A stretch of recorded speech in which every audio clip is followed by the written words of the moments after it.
शांति।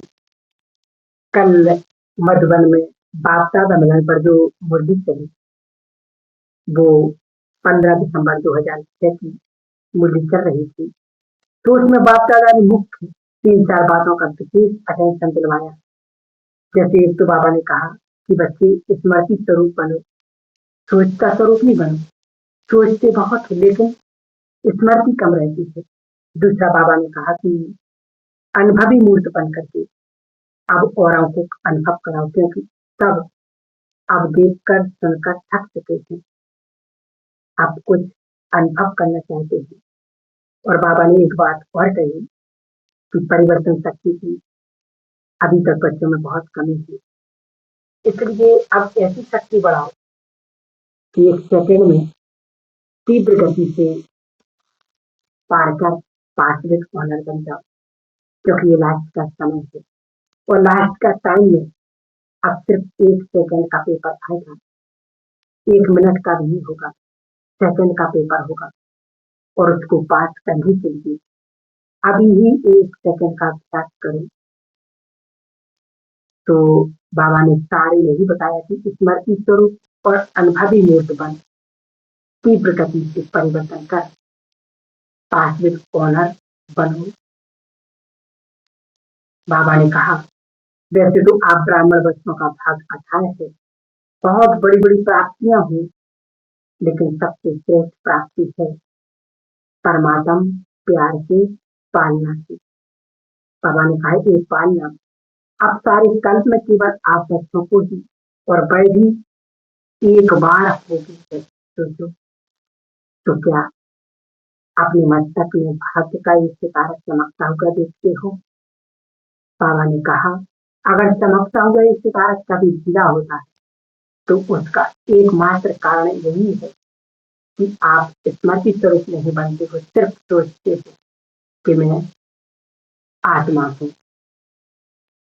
बाबा ने कहा, सोचता स्वरूप बन जाते, जबकि बनना चाहिए स्मृति स्वरूप। बाबा ने कहा, जब तक स्मृति स्वरूप नहीं बनते हो तब तक समझ ही नहीं आएगी। बाबा ने फिर कहा कि वर्तमान समय अब श्रेष्ठ स्टेज है अनुभवी मूर्त की, क्योंकि अनुभवी मूर्त कभी भी ना तो माया से हरा सकता है और ना ही दुख की अनुभूति हो सकती है। क्योंकि अब जो आने वाला समय है वो हम सब बच्चों के लिए विशेष चुनौतियां लेकर के आ रहा है। संसार के लिए तो चुनौतियां हैं, लेकिन बाबा ने कहा कि कभी कभी बच्चों को भी हिला देती है। ऐसे समय में अब जो नया साल आने वाला है, उस साल में हमें पुरानी बातों को, पुरानी चीजों को, पुरानी जो भी हमारे साथ जिन्होंने दुख दिया, सुख दिया, सबका धन्यवाद करते हुए अब हमें आगे की ओर बढ़ना है, क्योंकि उस समय बहुत तीव्र गति से बदल रहा है। और विशेष नए वर्ष के लिए सावधानियां, विशेष शिक्षाएं कि अब ना हमें किसी से उलझना है, न किसी को हमें अपने में उलझाना है। इस समय अब उलझने का नहीं, स्वयं को परिपक्व बनाने का है। इस समय की बहुत बड़ी मांग है। बाबा हम सभी बच्चों से विशेष यही चाहता है कि बच्चे अब तीव्र पुरुषार्थ करो। इस समय अब तीव्र पुरुषार्थ का आने वाला है। आने वाले समय में अनेक चुनौतियां होंगी, प्राकृतिक आपदाएं, महाप्रकोप होंगे, बीमारियों की तो जैसे कि एक क्रांति की आई थी तो आ भी रही है, ये हम सब देख रहे हैं। एक कहने की बात नहीं, एक सुनने की बात नहीं, ये सब प्रैक्टिकल में देख रहे। आज संसार की स्थिति ऐसी है, आप सबने अनुभव किया होगा। हम तो देखते हैं और सुनते हैं और लोग सुनाते भी हैं।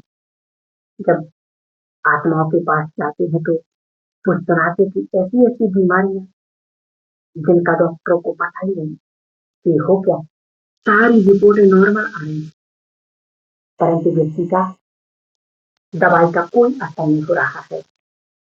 तो सोचो, ये बहुत सोचने की बात है, बहुत गहरी बात है।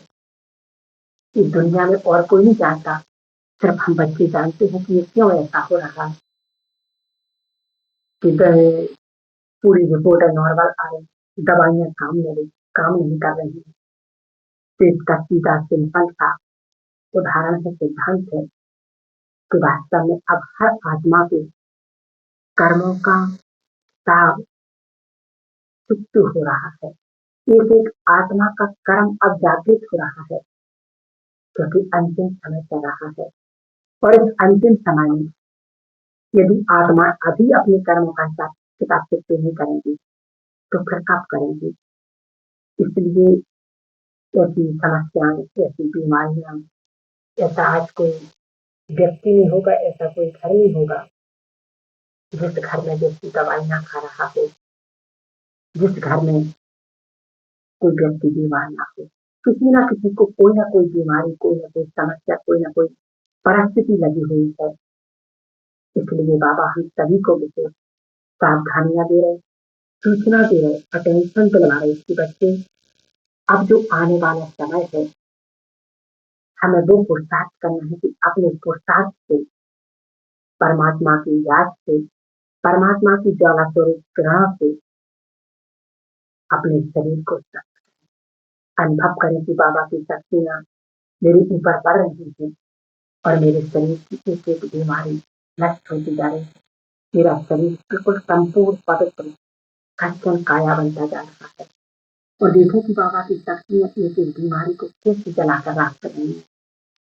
तो जब हम एक अनुभव करेंगे, तभी हम स्वस्थ और निरोगी रह सकेंगे। क्योंकि यदि स्वस्थ शरीर नहीं होगा, तो फिर योग भी नहीं लगेगा, ज्ञान योग में मन नहीं लगेगा। और यदि हम ही आत्माएं यदि बीमार रहेंगी, तो अनेक आत्माओं के दुख दर्द को कैसे समाप्त कर सकेगी। इसलिए सभी को विशेष इस बात का ध्यान देना है कि अब हमें बीमार नहीं पड़ना है, हमें दूसरों की बीमारियों को ठीक करना है। और वो तब हो सकेगा जब हम बाबा की शक्तियों को स्वयं में धारण करेंगे, बाबा की एनर्जी को स्वयं में अनुभव करेंगे कि वो परमात्मा का फुवारा मेरे सिर पर पड़ रहा है और मेरे अंग अंग में समा रहा है और एक एक अंग संपूर्ण स्वस्थ होता जा रहा है। और दूसरी बात ये, अपने खान पान का भी बहुत विशेष ध्यान दें। क्या खाना है, कैसे खाना है, तो स्वयं अपने शरीर के अनुसार आप देख सकते हैं। उतना ही खाएं जितना जरूरत है और सादा तरीका, क्योंकि इसकी आज बहुत आवश्यकता है। तला हुआ, ज्यादा मसालेदार खाना यदि खाएंगे, तो निश्चित शरीर डैमेज तो होता ही है। हमारे शरीर की मांसपेशियां, शरीर की एक एक अंग पर असर तो करता ही है। इसलिए बाबा की याद में, बाबा की दृष्टि दे करके पहले शरीर संपूर्ण भोजन को एक ब्रह्मा भोजन बना, एक औषधि बना दे, एक जड़ी बूटी बना दे कि परमात्मा की दिव्य शक्तियों से चार्ज होकर के संपूर्ण जड़ी बूटी औषधि और ब्रह्मा भोजन बन गया है, प्रसाद बन गया है। फिर जब आप उसको स्वीकार करेंगे, तो ऑटोमेटिक आपका शरीर संपूर्ण स्वस्थ हो जाएगा। इसलिए विशेष इस बात का तो ध्यान देंगे ही। और बाबा हम सभी बच्चों को देखो, मूल्यों में भी समय अनुसार, समय प्रति समय विशेष सावधानियां तो दे रहे हैं कि बच्चे समय कैसा आ रहा है और कैसा चल रहा है। इसलिए अपने पुरुषार्थ को, अपनी स्थिति को श्रेष्ठ बनाते चले। और जो बाबा का सबसे लास्ट में मूल्य के रूप में पैमान आता है, उसमें कितना सुंदर पैमान बाबा बताते कि व्यक्ति अब संपूर्ण कर्म की स्थिति का अनुभव करना है और संपूर्ण विश्व को प्रकाश देना है। क्योंकि ये विश्व भी प्रकृति के 5 तत्व भी बहुत उग्र रूप ले चुके हैं।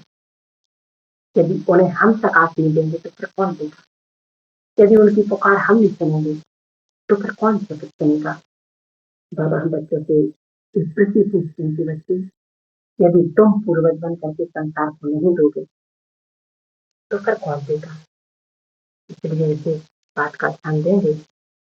और बाबा हम बच्चों से तो कह ही रहे कि बच्चे, लास्ट का समय है, इस लास्ट के समय में प्रेम के पुरुषार्थ को इतना सुंदर और परिपक्व बनाए ताकि आने वाले समय में हम लोगों को आत्माओं को सुख शांति की अंजलि दे सकें। तो बाबा ने कितना सुंदर कहा है कि बच्चे, तुम्हें अनुभवी मूर्त बनना है। और अनुभवी मूर्त कभी भी न माया का से धोखा खा सकता है और न दुख की अनुभूति कर सकता है। वैसे भी आज की दुनिया में मेजॉरिटी आत्मा देखने और सुनने से थक गए हैं। अब वो अनुभव करना चाहते हैं। इसलिए बाबा ने कहा तो हर एक ब्राह्मण आत्मा चेक करे, क्या हर पॉइंट के अनुभवी मूर्त बने हैं। क्या अनुभव की अथॉरिटी आपके हर कर्म में दिखाई दे रही है। क्योंकि सिर्फ ज्ञान की पॉइंट्स वर्णन करना या किसी विशेष सब्जेक्ट पर भाषण करना पर तो बाहर के स्पीकर भी कर रहे हैं और बहुत अच्छा कर भी रहे हैं। लेकिन ज्ञानी की आत्मा वह है जो हर पॉइंट का अनुभव स्वरूप बनकर के उसे ही शक्ति स्वरूप करेंगे। बाबा ने कहा, अगर एक भी शक्ति की कमी आपके अंदर रह गई तो लाइफ में धोखा खा लेंगे। फिर बाबा ने कहा, स्मृति स्वरूप और अनुभवी मूर्त आत्मा की मिसाल सुनाई। बाबा ने कहा, कैसी आत्मा की स्थिति निमित्त भाव और वृत्ति सदा शुभ भाव आत्मिक भाव की होगी और निस्वार्थ भाव वाली हो। बाबा ने कहा, नॉलेजफुल तो सब बन गए, लेकिन कभी कभी वह भी हो जाता जो करना नहीं चाहती। उसका कारण परिवर्तन की शक्ति की कमी है। इसलिए सदा याद रखो, अभी तीव्र गति का समय है, तीव्र पुरुषार्थ का समय है, साधारण पुरुषार्थ का नहीं। इसलिए सेकंड में परिवर्तन करो और स्मृति स्वरूप बन जाओ। क्योंकि एक संकल्प भी निर्संकल्प हो जाओ। क्योंकि बाबा ने कहा, लास्ट समय केवल सेकंड का पेपर आएगा, मिनट का नहीं। और इस सेकंड का जब बहुत काल का अभ्यास होगा तभी हम सेकंड में पास हो सकेंगे। तो जैसे सभी भाई बहनों के लिए यही सावधानी है, यही अटेंशन है और यही सूचना है कि अपने पुरुषार्थ को आने वाले समय से पहले हम परिपक्व बहुत पावरफुल बनाएंगे। ओम शांति।